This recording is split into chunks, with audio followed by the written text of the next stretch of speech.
Well, folks, welcome to a late edition of the MegaMets podcast. Blame it all on Fortnite, obviously. that's my fault. But today is going to be the big one because we'll be talking today about NJPW's The New Beginning in Osaka. From the live Eddie in Dian Arena, Osaka on February 11th. Check a Tuesday. I know it's a little odd. They kind of do this with their shows in the middle of the year. I wonder due to scheduling issues. And you wouldn't believe what I got in the mail the other day. To pull a Tom Grassi flag. Oh yeah, shout outs to Tom Grassi because he's already 10 years and has done so much. I'm surprised the Lions actually got beat Saturday by the Commanders. How the fuck Yikes. that one up? Yikes. 15-2, done in one? Well, that sucks. I mean, you saw the Your Name Treat video I sent you, right? Yes, I did. And I said, long live the king indeed. Yeah. Anyway, let's run this card down. We start off with Hiroshi Tanahashi Final Road, Kinship. The Ace takes on the Unchained Gorilla, Togi Makabe. It's been so many years since we've seen Makabe on the main card of anything not related to a tournament. This is a surprise after all. But then again, a lot in common. I mean, after Great Batch heel folded, Makabe and Tanahashi became great friends, or at the very least, the faction that was basically the building blocks, along with another faction in the late 2000s called ReVice, for what would eventually become Chaos. Yeah. Was basically snatched from Makabe right out from under his nose, saved Tomoaki Honma, and reduced GBH to a tag team. And the fact that Makabe spent most of, if not all of last year, making TV appearances outside of the ring. Indeed. It's nice to see him back,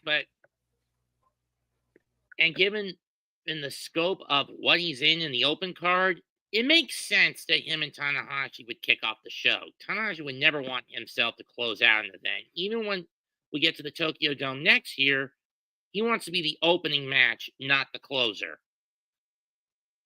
Indeed. That said, I'm going to take Tanahashi to win this one.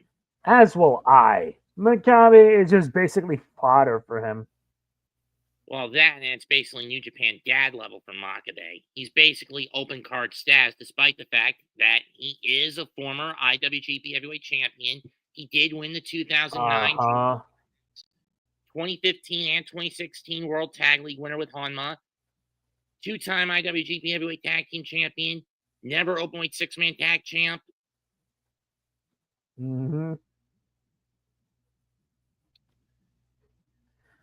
Yes, indeed. And now with that, we move on to the next match, 30-minute limit. Shingo Takagi will face off against Drilla Moloney. Some say this is basically a way to move Moloney out of the junior heavy division into the heavyweights, because with that kind of physique and freakish strength, he's basically a heavyweight in a junior's body. Indeed. That said, I'd say the Dragon's going to take all the bullets out of old 44 out of that pistol. I'm going to give it to Shingo. As the Dragon should. The Dragon shall burn and treat him with pain. I also vote for Shingo. Next up, Shota Umino versus the Great Okan. Both men having bad Tokyo Dome weekends. For Shota Umino, he went over 43 minutes with Zack, hit him with all of his best shots. The Death Rider, the Blaze Blade, the Key Ignition. Everything you could throw at him, and Zack still came out on top. He would get a rebound win over Claudio Castagnoli, but nothing much came of it. Nothing much did come from it, unfortunately. Okan, on the other hand, entered the Rambo #1 with a shot at the IWGP World Heavyweight title on the line, got to the last two, and was eliminated by its eventual winner, Hiroki Goto. And then the next night, he and Jeff Cobb in what eventually got turned into a three-way between United Empire, LIJ, and the Young Bucks came up short again with the Young Bucks coming out on top and sneaking away with the IWGP Heavyweight Tag Titles. Mm-hmm. Maybe in hindsight, retiring the KOPW title was a mistake on the part of Okan. Maybe. I'm going to give this to Umino. If Okan's going to continue this downward spiral he's on, he's going to need another loss. Yeah. I have to agree with you on that. You're up. Next up, TAICHI versus SANADA. This should not be labeled a special singles match. This is a fucking grudge match. This has to be personal. It is. If you recall a power struggle, TAICHI challenged David Finlay for the global title. He was on the cusp of winning it, only to get screwed by a man he once considered his best friend. A man he once considered a brother in SANADA. That opened the door for Finlay to get the W, and then SANADA would leave Just Five Guys and join Bullet Club. He would ditch the clean cut face and go back to what made him stand out in Los Ingobernables de Japon. Because let's be honest, leaving LIJ and joining Just Four Guys and turning into Just Five was a double-edged sword move by SANADA. On the one hand, in the short term, in 2023, yeah, it did get him an IWGP World Title run. It did elevate his stock as well as the stock of J5G. But on the other hand, it made him just feel like he was just there, but in a worse situation, which led, and again, most of his title defenses were against Los operatives, both former and current alike, which made the run feel stale. Yikes. Made it worse by the fact that he clean swept the A block before falling in the quarters of that year's G1 Climax. Fast forward to 2024, he loses the title to Naito, can't get the title back in a rematch, and then basically falls back to where he was in LIJ, i.e. a good hand, but just there, not able to capitalize on opportunities. So he figures if he can't get to the fair fan base by doing things fair, he'd do them by foul, which led to him leaving Just Five Guys, reducing it back down to 4, and joining the War Dogs. Now, TAICHI is out for blood. Personally, they should have just made this a fucking street fight. Indeed. But who gets the upper hand? I don't know. That's going to be tough.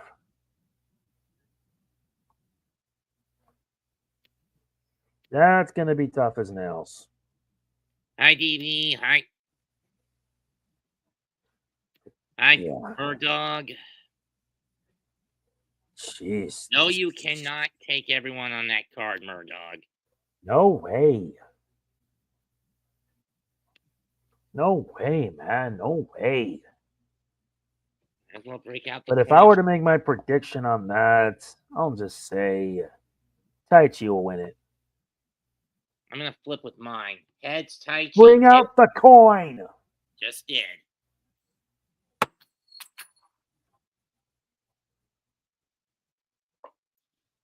Said head, but I'm going to disagree and go the opposite. I'm taking SANADA. Of course you'll do that. For the IWGP Junior Heavyweight Tag Titles, the 77th champions, Ichiban Sweet Boys of Team DK, Kosei, Fujita, and Robbie Eagles, make their first defense against Chaos's Roppongi ReVice, Rocky Romero, and Yo. The latter, fresh off a loss in a strong Openweight Tag Title fight against now the world-class wrecking crew of Royce Isaacs and Jarrell Nelson at Battle in the Valley. Seriously, I thought that show was going to start at 7, but it began at 10. I was up at the damn thing until 1:45. Never making that mistake again. Yep. I'm going to give this to Fujita and Eagles. Fuji I'm needs probably going to let the champs retain. Yeah, same Those here. are their first events.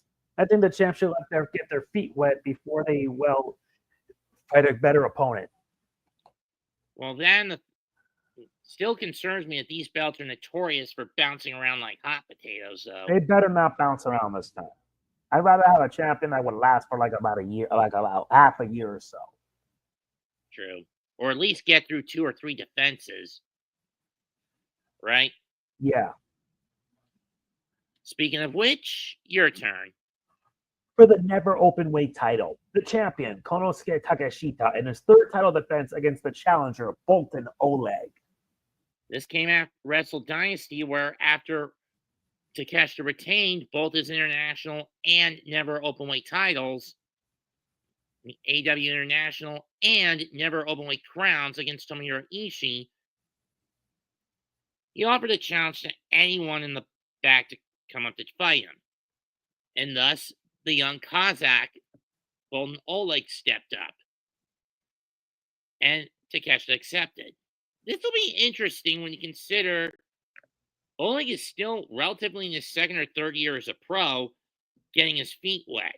And it's basically a power game against experience and finesse. Mm-hmm. If I were to pick, I'd say the champ should retain.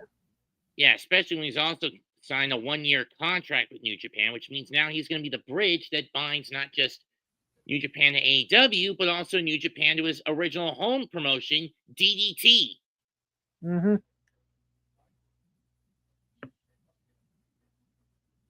Yes, indeed. For the IWGP Heavyweight Tag Titles, the 106th champs, Matthew and Nicholas Jackson, the Young Bucks, defend against Los Ingobernables, the opponents Hiromu Takahashi and Tetsuya Naito. As we all know,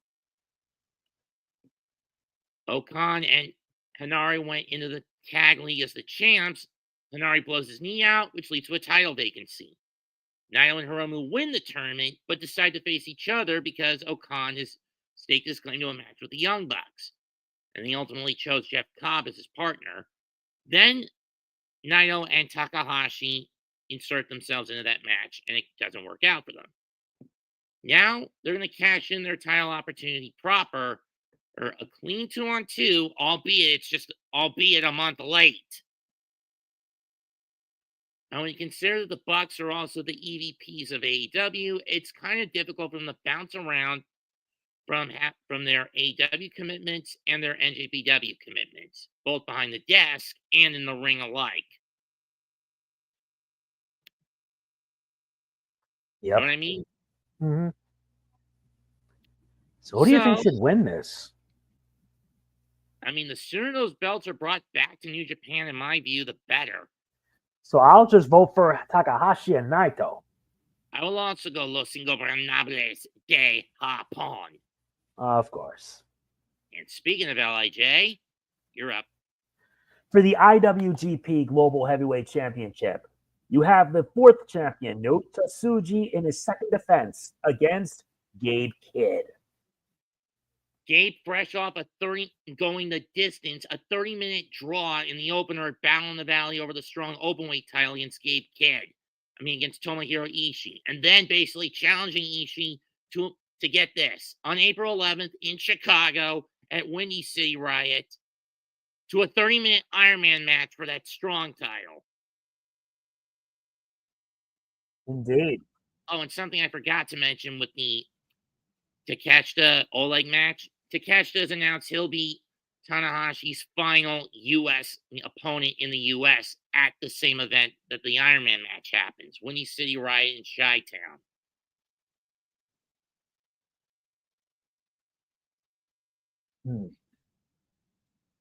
Why couldn't they let I really wish New Japan would put more of a fan base here in Charlotte, in the Charlotte area.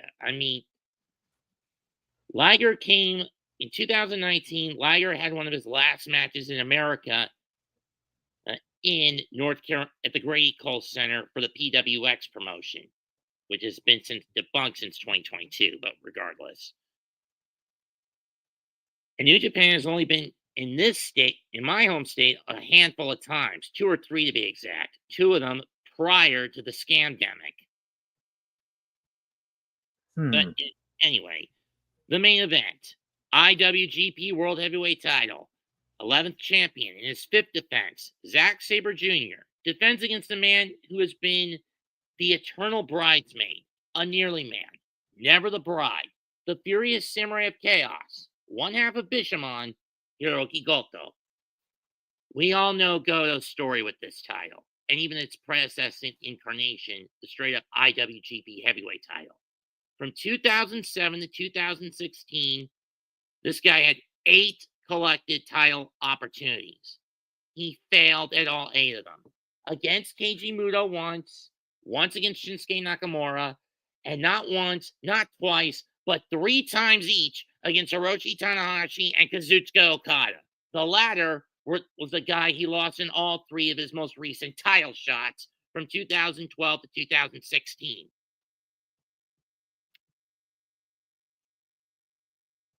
Yep.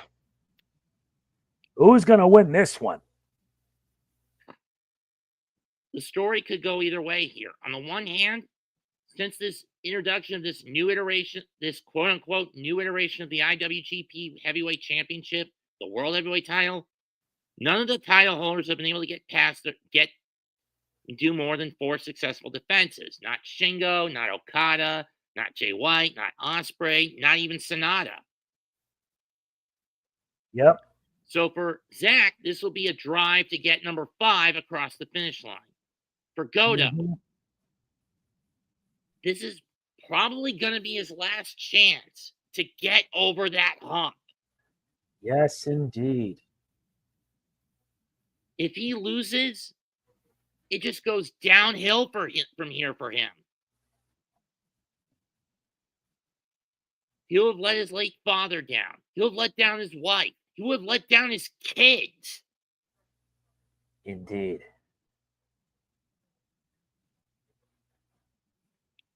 It all boils down to this for him.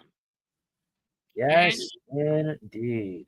Get over that hump? I don't know. But will his time to shine be on opportunity number 9? Or will Zack drive for V5 cross the finish line?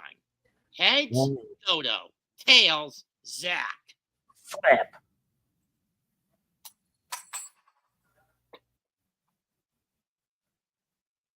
Tails. I gotta go Zack. Knowing you want to. I'm going with Hiroki. Knew it. You're taking Goto? Yeah. Figured that much. You're more for the sentimental, and I'm more the cynical realist, right? Mm-hmm. Pretty much. That's me in a nutshell. In any case, that's it for tonight's episode of the MegaMets. We'll be back next Friday, for our predictions to the to the 38th rendition of the WWE's Royal Rumble, taking place from the Glue Factory at Lucas Oil. Yep. Comment, like, and subscribe. He's Mega Man G. I'm Mets2128. We are the MegaMets podcast. Goodbye and good night. Bang. P.S. partner, you were right to believe in Joe Hendry last night. Yep. Don't rub it in. I'm not rubbing it in. I know. Trust me, I'm not. I'll see you again. See you next week. Indeed.